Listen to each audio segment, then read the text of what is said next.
Cette liste contient les prochains airdrops qui vont tomber. Alors non, évidemment, je suis pas voyant, il y a donc pas un mini-moi du futur qui est venu me donner ces infos, mais je suis quasiment sûr que d'ici 2 ans maximum, au moins 15 de ces 21 projets auront un token, et en plus de ça auront réalisé un airdrop. Alors comment est-ce que je peux être aussi sûr de moi sur cette information? Déjà on va regarder ce qu'il y a sur le tableau. Ok, très bien, 3 colonnes, le nom du projet, l'argent qu'ils ont levé, et la valorisation. Alors le nom du projet, j'ai pas besoin de te l'expliquer, tu sais très bien à quoi ça fait référence. La deuxième partie, le funding, c'est les fonds qui ont été levés par la boîte. Pour te l'expliquer de façon ultra simple, t'as une idée d'un projet génial. Je sais pas, disons que tu veux lancer ta boîte qui fabrique des billes. Le souci c'est que pour passer de 0 à 1, il va te falloir un sacré paquet de thunes pour construire ton usine, embaucher des gens, etc. Cette thune là, il y a de bonnes chances que tu l'as pas. Alors tu vas faire appel à des VC, du coup des venture capitalistes. Ce sont des gens qui ont un paquet de thunes et qui cherchent des mecs exactement comme toi qui ont des projets. Tu vas discuter avec les VC et vous allez vous mettre d'accord sur quelque chose. Les VC vont te donner 1 million de dollars, mais en échange, eux, ils veulent 5% de la supply du token que tu vas lancer. Parce que oui, c'est pas des billes classiques, c'est des billes dans le métaverse. Ouais, j'ai fait une sacrée pirouette pour retomber dans le monde de la crypto. Du coup, ce que tu vas retrouver dans la catégorie funding, ça c'est ce que les VC ont décidé d'investir dans un projet. Et la troisième colonne, la valorisation, et ben c'est tout simplement une règle de 3. Dans notre exemple, les VC ont acheté 5% de nos tokens pour 1 million de dollars. Ça veut dire que si 100% des tokens étaient achetés au même prix, eh bien ils seraient achetés pour 20 millions de dollars. C'est donc la valorisation de ton métaverse dans lequel tu achètes ou tu vends des biens avec des billes. Ce tableau-là à 3 colonnes, il est pas plus compliqué que ça. Maintenant qu'on est au clair là-dessus, on va remonter la liste petit à petit en regardant les différents projets qui sont mentionnés. Le premier tout en bas qui est dans une catégorie un petit peu particulière, ça va être Venom Blockchain. Alors je dis particulière parce qu'on n'a pas l'information de combien ils ont levé. La seule information qu'on a, c'est qu'il y a un fonds dédié d'1 milliard directement pour l'écosystème de Venom. Et même si c'est pas le projet sur lequel je parie le plus de copecs, on est d'accord là-dessus, c'est clairement pas déconnant de participer aux différentes quêtes qui se font facilement et très rapidement. Et si tu veux le petit guide qui va bien pour les quêtes de Venom et du coup pour la majorité des autres projets, il te suffit d'aller sur YouTube, de taper Cryptomage nom du projet, et il y a de très bonnes chances que tu tombes sur la vidéo associée. En deuxième, on va avoir Holograph, un projet qui construit sur Layer 0. Et si tu suis attentivement le Discord, tu es probablement au courant de ce qui se passe à ce niveau-là. C'est du coup une application qui permet de minter différents NFT et de les bridger d'une blockchain à l'autre. Et tout ça en utilisant la technologie de Layer 0. Et les NFT, tu peux les minter sur plein de réseaux différents, notamment Zora qui a été rajouté très récemment. Pour le coup, ça peut également te permettre de créer des NFT qui sont omni-chain, et très bientôt, ils vont avoir un événement avec un système de quête et d'expérience. Pour le coup, c'est pas encore déployé, donc j'ai pas plus de détails là-dessus. En montant un petit peu plus haut, on va avoir Lens Protocol. Lens, c'est un petit peu l'équivalent d'un Twitter décentralisé. Si tu veux une idée d'un projet qui lui ressemble pas mal, c'est un petit peu ce qui est en train de devenir des banques. Avec du coup le Debank Stream qui est très proche de ce que tu pourras retrouver sur Lens Protocol. Pour le coup, j'ai jamais pu aller très loin sur celui-ci, tout simplement parce que je ne possède pas de handle et qu'il te faut un handle pour pouvoir participer. Pour ça, tu as le choix. Soit tu peux directement aller sur OpenSea et en acheter un. Et à l'heure actuelle, si j'en crois OpenSea, le floor est à 0,01 Ethereum. Cependant, si tu achètes le floor, tu pourras pas choisir le nom de ton lens, donc c'est un petit peu dommage. Cependant, tu peux t'inscrire à la waitlist directement sur leur site, et pour le coup, c'est dans cette position que je suis. De mon côté, c'est pas un airdrop que je joue, mais sache qu'il existe. Si on monte un cran plus haut, on va voir Monad qui lui a levé 19 millions de dollars. Et il s'agit d'une Layer 1 qui est EVM compatible, c'est-à-dire que tu peux utiliser avec MetaMask. Et pour le coup, en regardant un petit peu à droite à gauche, j'ai pas l'impression qu'ils ont déjà lancé un testnet, mais ils ont l'air d'avoir un système avec de l'XP. Et également, j'ai l'impression que le CM s'amuse pas mal au niveau des illustrations, donc c'est plutôt cool. J'ai pas beaucoup plus à en dire comme ça en regardant de façon superficielle. Mais en tout cas, si t'as envie de daguer un projet, eh bien celui-ci, ça en fait un de plus dans ta liste. On va ensuite avoir Context qui a levé 500 000 $ de plus. Et Context, il y a de bonnes chances que juste le nom comme ça, ça te dise absolument rien. Pourtant, c'est quelque chose qu'on a déjà utilisé à travers leur application principale qui s'appelle Mintfun. Mintfun qui du coup est un agrégateur des différents mints qui sont en cours sur pas mal de blockchains différentes. Alors bon, en fonction des blockchains, c'est plus ou moins pertinent. Personnellement, je m'en sers beaucoup pour Zora, parce qu'ici on peut venir filtrer par free et ça va venir nous afficher des mints qui sont quasiment tous gratuits sur Zora. Sachant que les frais de transaction sont très faibles sur Zora, c'est comme ça que je fais pas mal de transactions dessus. D'autant plus, on peut également minter un NFT qui s'appelle le Fun Drop Pass, et c'est un NFT qui te permet de scorer des points quand tu utilises la plateforme. Si tu veux plus d'informations ici, je te renvoie sur ma vidéo concernant Zora. Ensuite, juste au-dessus, on va voir Taiko avec 22 millions levés. Le coup, c'est un projet auquel je me suis jamais intéressé. En regardant sur le site et dans la documentation, j'arrive à identifier que c'est une Layer 2, et comme pour la majorité des Layer 2, je ne joue pas le testnet. Sachant que le projet est encore en testnet, eh bien je passe mon tour ici. Juste au-dessus dans notre fameuse liste, on a Shardeum. Shardeum qui du coup est une Layer 1 et pour lequel il y avait une vidéo sur comment faire tourner un nœud. Le coup, j'ai toujours mon serveur qui permet de faire tourner un nœud sur cette blockchain, mais de semaine en semaine, je commence à désespérer parce que vraiment, ça fait plusieurs mois, ça fait quasiment depuis le début de l'année que je suis positionné là-dessus, et j'ai vraiment l'impression que c'est un projet qui n'avance pas, qui est vraiment dans le vide. Donc je suis plutôt déçu de ce qui se passe en ce moment, même si vu que j'ai déjà commencé à le faire tourner, eh bien mon nœud va continuer de tourner jusqu'au lancement du mainnet. Et maintenant avec le recul, c'est quelque chose qui m'intéresse de moins en moins. À noter également que Shardeum ça commence par un S comme Sei ou Suis, du coup la fameuse lettre maudite. Voilà, c'est une petite information comme ça, tu en fais ce que tu veux. Juste au-dessus, on va voir Polyhedra Network qui construit sur Layer 0 et qui a levé 25 millions. Du coup, c'est totalement possible de faire d'une pierre deux coups avec leur ZK Lite Client.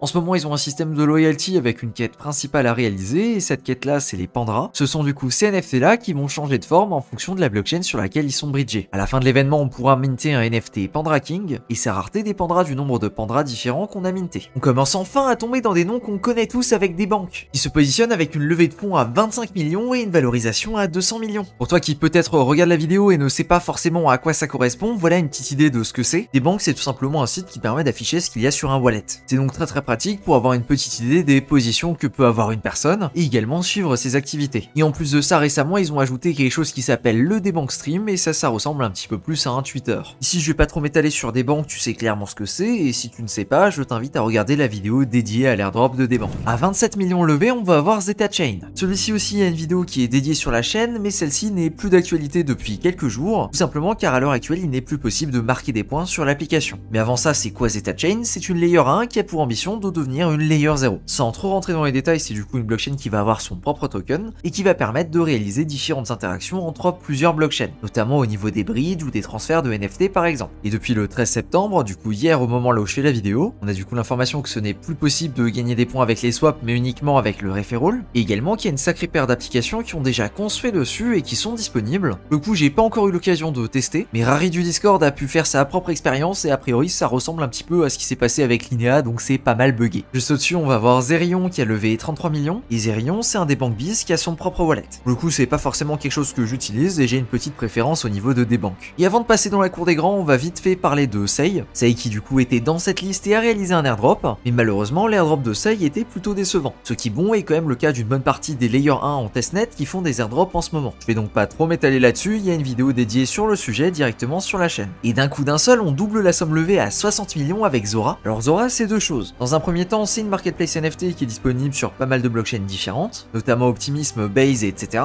Alors bon, la marketplace NFT, je pense qu'on est quasiment tous d'accord sur le fait qu'elle est vraiment nulle. Ça, y a vraiment pas débat là-dessus, je sais pas qui c'est le mec qui a codé ça, mais vraiment c'est horrible. Et d'un autre côté, on va avoir Zora la blockchain qui est construit sur l'Optimism Stack et qui est plutôt efficace au niveau des frais de transaction. C'est pas rare de passer des mines de NFT à quelques centimes. Alors j'ai déjà vu pas mal de critiques au niveau de cette blockchain qui disaient que, bah, en fait, il y a rien dessus à part des NFT, mais en fait, les gars, c'est le concept de Zora. L'objectif, c'est pas qu'il y ait de la DeFi, l'objectif, c'est que Zora, ce soit une blockchain qui soit dédiée complètement aux NFT. Donc oui, c'est normal qu'ils aient pas de partenariat avec Uniswap, par exemple, parce que c'est pas l'objectif. Et du coup, Zora, qui se veut être une marketplace NFT plus une blockchain dédiée aux NFT, et ce qu'ils proposent, c'est exactement ce à quoi on pourrait s'attendre quand on sait ce qu'ils veulent faire. Donc non, c'est pas nul parce qu'il n'y a pas de DEX, il n'y a pas de DeFi, etc. C'est juste un choix de positionnement. Et Zora, c'est quelque chose que je suis en train de jouer plutôt fort. Déjà, ils ont levé 60 millions. C'est vraiment pas rien. Ensuite, la concurrence est plutôt faible avec seulement 360 000 wallets à l'heure actuelle, sachant que le projet a lancé il y a environ 3 mois. Pour te donner un ordre d'idée, ZK Sinkera, 3 mois après le lancement, il me semble qu'il y avait déjà 2 millions de wallets qui étaient dessus. Ensuite, sur le Discord, régulièrement, il y a des gens qui viennent me donner raison là-dessus. Avec pas mal de personnes qui disent que c'est nul, que ça sert à rien et qu'il n'y a aucune utilité, et du coup qui vont pas le faire. Donc merci les gars. Et ensuite, pour terminer, ce qu'on peut trouver dans les Terms of Service. Du coup, les conditions d'utilisation en français. Zora, à sa seule discrétion, peut vous proposer certaines incitations et récompenses pour votre utilisation de ses services. Ce qui peut inclure, sans illimité, des largages d'actifs cryptographiques, du coup un airdrop, sur le portefeuille utilisé par ses services. Et dans le cadre de ce programme de récompense, il peut vous être demandé de réclamer les récompenses en utilisant votre portefeuille admissible pendant la période promotionnelle pertinente. Je vais terminer ce chapitre sur Zora juste ici, j'ai pas besoin d'en dire plus. À part qu'il y a une vidéo dédiée sur la chaîne YouTube.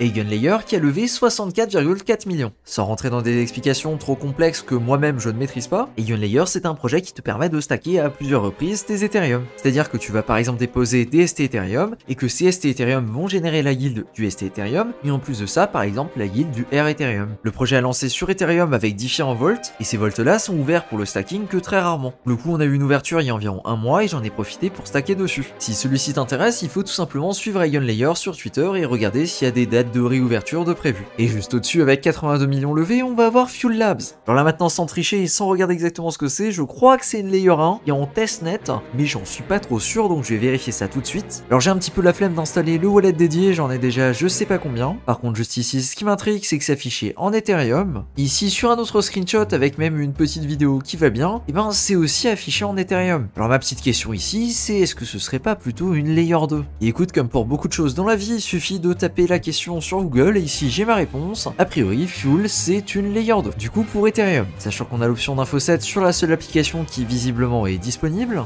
On est donc en testnet et comme tu commences à le comprendre, en général moi les Layer 2 en testnet ça ne m'intéresse pas. Donc pour le coup c'est quelque chose que je ne joue pas jusqu'à présent et c'est quelque chose que je ne vais pas jouer par la suite. On verra peut-être quand ce sera en mainnet. Juste au-dessus avec 83 millions levés mais avec une valorisation 4 fois plus importante, on va avoir Scroll. Scroll qui aussi est une Layer 2 et du coup pour les mêmes raisons je ne vais pas le jouer. Si tu te poses la question parce que j'ai un doute si je l'ai vraiment expliqué dans cette vidéo, je ne joue pas les Layer 2 en tant que testnet, tout simplement car ce sont des projets qui ne sont pas obligés de lancer avec leur propre token. Ben ouais, vu que c'est l'Ethereum qui est utilisé pour payer les frais de transaction, le projet n'est donc pas obligé de sortir son propre token, et c'est d'ailleurs comme ça que ça s'est joué sur Arbitrum ou sur Optimism par exemple. On attaque ensuite le top 5 avec Mantle/BitDAO, et là on est clairement dans une autre catégorie avec 230 millions qui ont été levés. Et on est de nouveau sur une Layer 2, mais avec plusieurs particularités parce qu'on est sur une Layer 2 qui déjà est en mainnet, donc qui est utilisable directement, et en plus de ça, une Layer 2 qui a déjà son propre token. Et si on regarde sur Token Unlock, du coup, ce qui va nous intéresser, eh bien c'est de voir qu'ici, il y a 51% des tokens qui sont en circulation, et 49% qui du coup ne sont pas en circulation. Et si on descend un petit peu, on a l'information que c'est dans la trésorerie de Mantle, et a priori, ils ont prévu d'en distribuer une petite quantité. En tout cas, j'ai vu un événement en ce moment pour l'onboarding, et il me semble qu'il y a 2 millions de Mantle qui sont distribués pour ça. Et pour le coup, c'est même plus, la reward pool est de 20 millions de MNT, ce qui fait environ 8 millions de dollars. Et si tu veux participer, ça se passe ici sur Mantle Journey. Je te mettrai du coup le lien en description. Un cran encore plus haut, on va avoir Starknet. Starknet aussi, c'est un projet que je trouve qui est quand même pas mal décrié. Alors d'un côté, c'est à juste titre parce que quand tu le compares à quelque chose comme Optimism ou Arbitrum, ben c'est loin d'être aussi optimisé. Déjà le fait que tu as besoin d'installer un wallet particulier avec une autre adresse, et en plus quand tu perds en qualité d'expérience utilisateur, parce que les transactions sur Starknet sont relativement chères et en plus de ça ne sont pas très rapides, et ben c'est clair que ça a de quoi faire grincer les dents. Cependant, il faut pas oublier que Starknet construit sur Cairo et pas sur Solidity, ce qui veut donc dire un tout nouveau langage de programmation et donc on peut pas simplement forquer ce qui existe déjà sur tout ce qui est EVM compatible. On est donc sur une blockchain qui demande quand même largement plus de temps à se construire que ce qu'on peut avoir sur une Layer 2 classique. Ils ont d'ailleurs une mise à jour qui devrait arriver avant la fin d'année concernant les frais de gaz. Quelque chose qui s'appelle Volition, sans compter le IP 4844 qui normalement devrait également arriver vers la fin d'année, début d'année prochaine, et qui elle aussi aura pour effet de venir drastiquement réduire les frais de gaz sur toutes les L2. Et on arrive maintenant dans le top 3 avec les plus grosses levées de fonds, on a donc Layer 0. Ici, si tu suis la chaîne depuis un petit moment, je pense que t'as absolument pas pu le louper, c'est l'un des airdrops que j'ai le plus farmé, et sa fonctionnalité principale, c'est de pouvoir envoyer des messages d'une blockchain à une autre. Grâce à ça, on a des bridges pour déplacer nos différents tokens, et également nos différents NFT. Je vais pas faire l'affront d'en reparler ici en détail, il y a déjà 3 ou 4 vidéos qui sont disponibles sur la chaîne, ainsi qu'une feuille de triche. Juste au-dessus, c'est ZkSync qui met la barre 50% plus haut avec 458 millions levés, et ZkSync qui est la blockchain leader au niveau des Layer 2 en Zero Knowledge Rollup. On va donc la retrouver juste ici avec une TVL à 124 millions, et elle a déjà perdu par rapport à son maximum de TVL qui était environ 200 millions en juillet dernier. Il faut dire que le lancement de la concurrence avec notamment Base, eh bien ça n'a pas joué en sa faveur. Et pour le moment dessus, on va retrouver principalement des échanges décentralisés ainsi que 2-3 produits de lending borrowing. Et si on descend plus bas, on peut également retrouver des applications qui permettent de faire du trading. Concernant l'airdrop de ZkSync, je suis positionné. Et celui-ci, je le joue un petit peu comme un hybride entre un Optimism et un Arbitrum. Tout simplement car, à mon opinion, on n'est pas sur quelque chose qui est 100% similaire à Arbitrum, mais qu'on est sur une blockchain qui emprunte également pas mal à Optimism avec notamment toute la partie communauté qui est mise en avant. C'est donc pour ça que je préfère me positionner sur ces deux possibilités. Et en numéro 1, on va retrouver Linea qui a levé 727 millions, ce qui est juste énorme déjà parce que c'est le numéro 1, et en plus de ça parce que c'est largement plus que le numéro 2. Linea par contre, on est dans quelque chose d'assez particulier, parce que les 727 millions qui ont été levés, ils sont associés à Consensus. Consensus, du coup, l'entreprise qui est derrière MetaMask, Linea et d'autres projets. C'est donc compliqué d'associer une somme qui a été levée contre des tokens pour Linea. Concernant les activités sur la blockchain de Linea, on est donc sur une Layer 2. Une Layer 2 pour laquelle c'est assez rare de le souligner, on a participé au testnet,